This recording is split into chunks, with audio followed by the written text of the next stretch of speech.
हम पढ़ रहे हैं how to read faces Mariam स्टडीस्टैंटन वॉल्यूम फर्स्ट थ्योरेटिकल पार्ट है। डेट हो गई है 14 मई 2026। चैप्टर 5 चल रहा है जिसमें हमारा मेन टॉपिक चल रहा है डॉक्टर अमित पाल भाई faculties drive from the muscular system.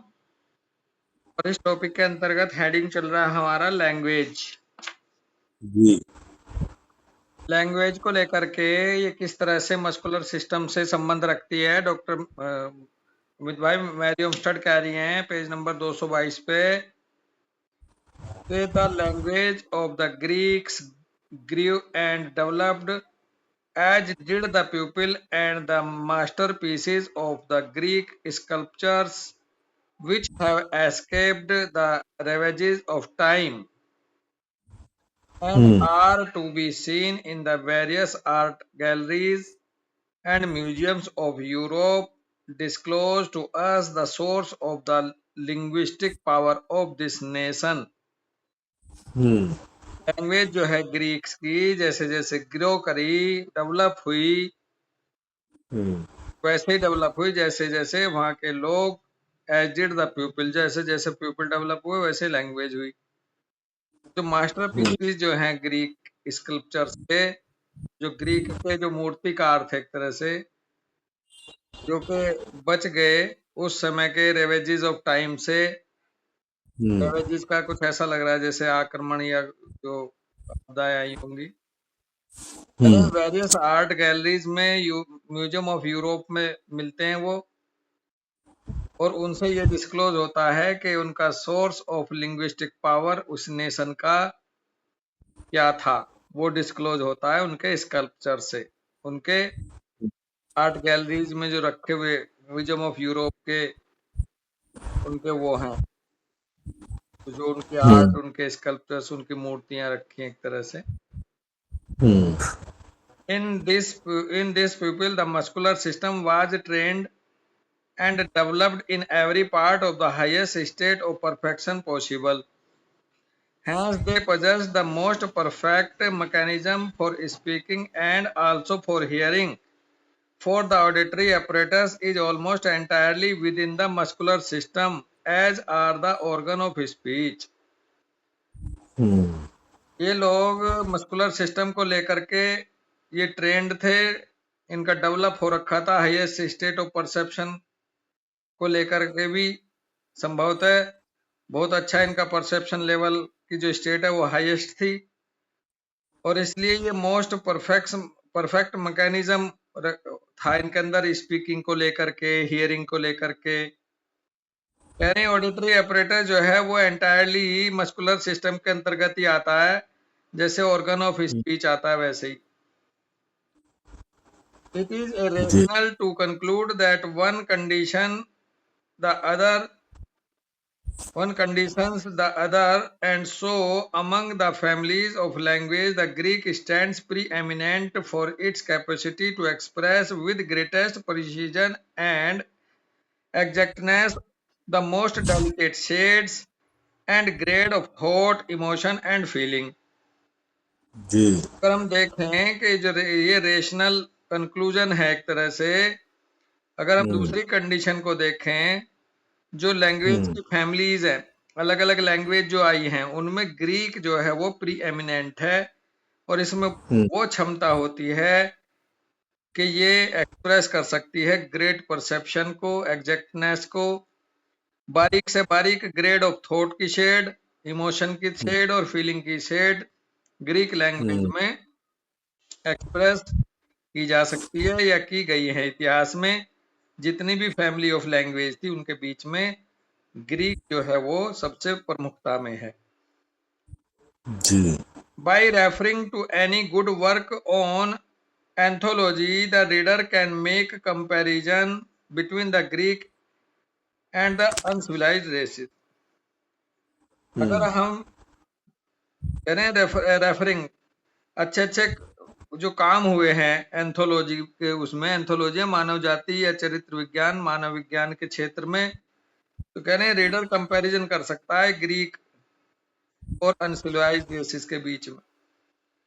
Not बिल्कुल only will the physiognomy of the former disclose the facial signs for superior linguistic capacities, but the outlines of the entire organism of the Greek will indicate this superiority if read by the laws of scientific physiognomy.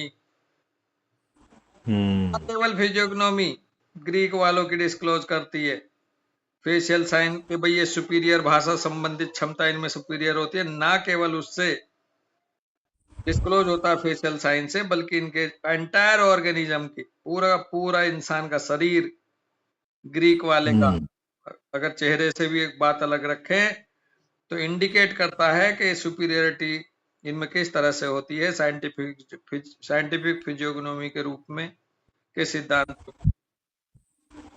I claim that by observation of the individual one can decide as to what class of words he will make use of, and that by classifying a race or individual according to the laws laid down in the chapter of the five system of functions, it can be known whether one will use adjective profusely, whether he will make greater use of the purest Anglo-Saxon, using nouns most, or those words which express concrete ideas such as horse, dog, cow, man, or other words, or short sentences which completely express in short terse and practical words complete ideas.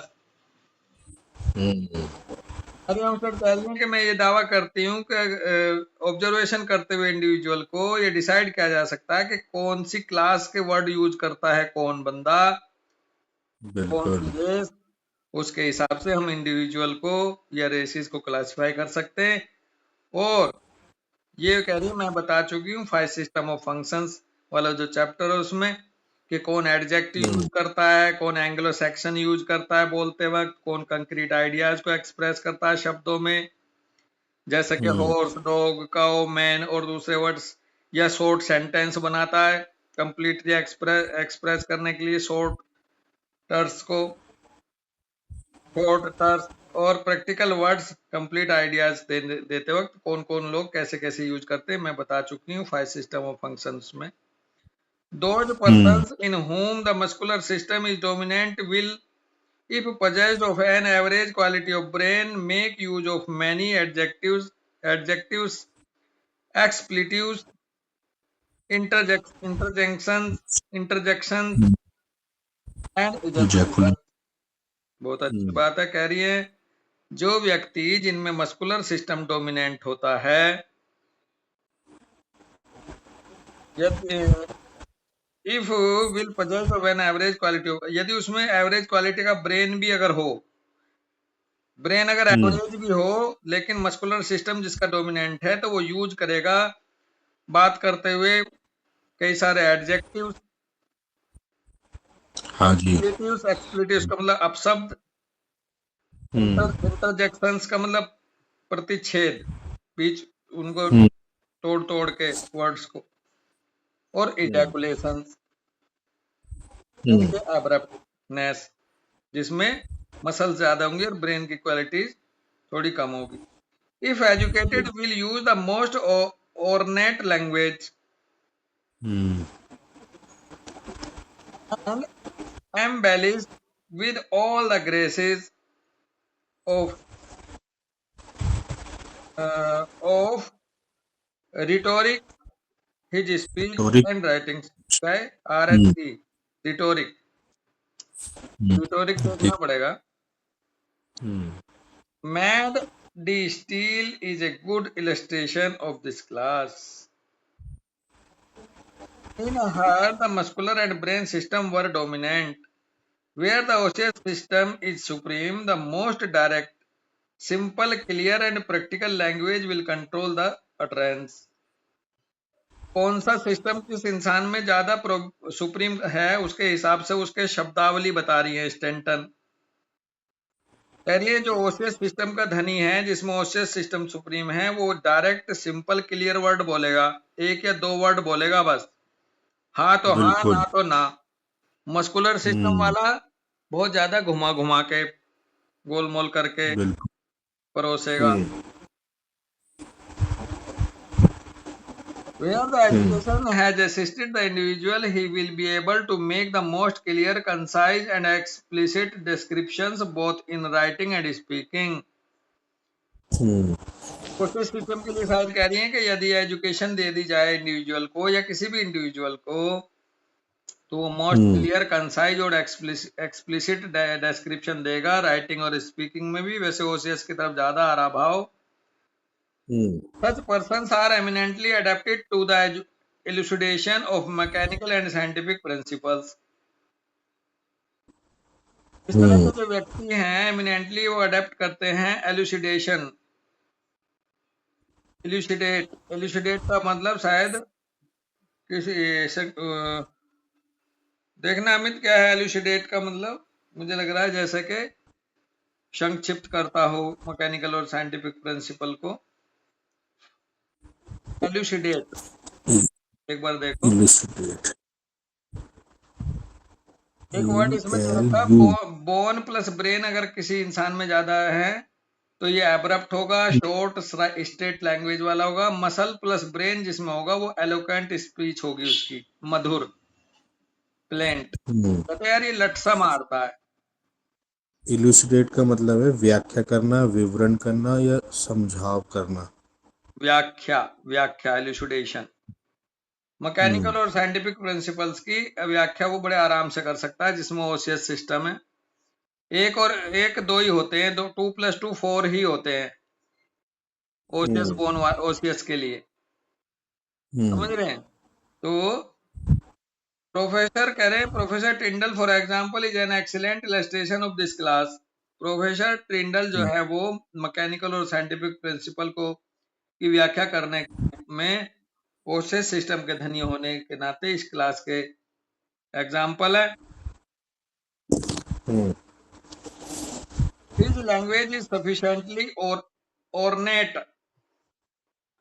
Hmm and pleasing, but its general style is more explicit, definite, clear, pointed, logical, and direct than merely ornamental. और ना The bone and brain system are most pronounced in Professor Tyndall. Bone और brain जो है हम्म professor टिंडल में बहुत अच्छे से prominent pronounce थी, इसलिए वो सीधी हम्म बात करता है, एब्रप्ट सा लगता है। हम्म भाई जो मसल और ब्रेन वाला होगा उसकी जो बात करने का तरीका वो बड़ा मधुर सा होगा, चुभेगी नहीं। बिल्कुल। जैसे कई बार हम with due respect Amit Sharma के वर्ड्स हमें टकराते हैं ना, हम हमें जाके, अगर हम यहाँ तो हाँ अपने बिल्कुल। आप लोगों को दोनों को ही मैं वो कर लूं कंपैरिजन, तो हम्म आपकी जो भाषा है वो नरम है, एलोक्वेंट है, बात रखने हम्म का एक सॉफ्ट सॉफ्ट सा तरीका है। अमित शर्मा का थोड़ा सा खड़ा तरीका है। हम्म तो जो आप खड़ा उधर अब्रप्ट कंपैरिजन टाइप में का है बोन प्लस ब्रेन, और मसल और ब्रेन के धनी का जो होगा वो होगा एलोक्वेंट। आप उधर भी आ जाओ। आप जैसे उनके कंपैरिजन में फिर थोड़ा सा जैसे ब्रजेश भैया को ले लो। हाँ उनका भी बिल्कुल बोनी है, मसल्स मास बहुत कम है, तो जी उनका जी। और भी थोड़ा सा ये चीजें। वैसे मैं आपको बताऊं, कभी भी कंपैरिजन करो तो हेल्दी बंदों को करो। हम्म अगर इल हेल्थ में बंदा है सीधी तो वो बात। डिस्टर्ब हो सकता है। कंप्लीट बिल्कुल। हेल्दी बंदे की फैकल्टीज को चर्चा में करेंगे तो ज्यादा अच्छा। मुझे लगता है जैसे कई लोग बीमार होने पे हम्म भी बदल जाते हैं, एब्रप्ट हो जाएंगे, हम्म है ना भाई? बिल्कुल बिल्कुल सेहत जी। का भी ध्यान रखना, चाहे वो ब्रजेश हो चाहे हम हो, हाँ, है ना? बिल्कुल। चलो रुके दोस्त। इस, राम राम बिल्कुल भाई। ठीक, इसलिए ड्रग प्रूविंग हेल्थी पर। है जी, राम राम भैया। क्या कह रहे हो अमित?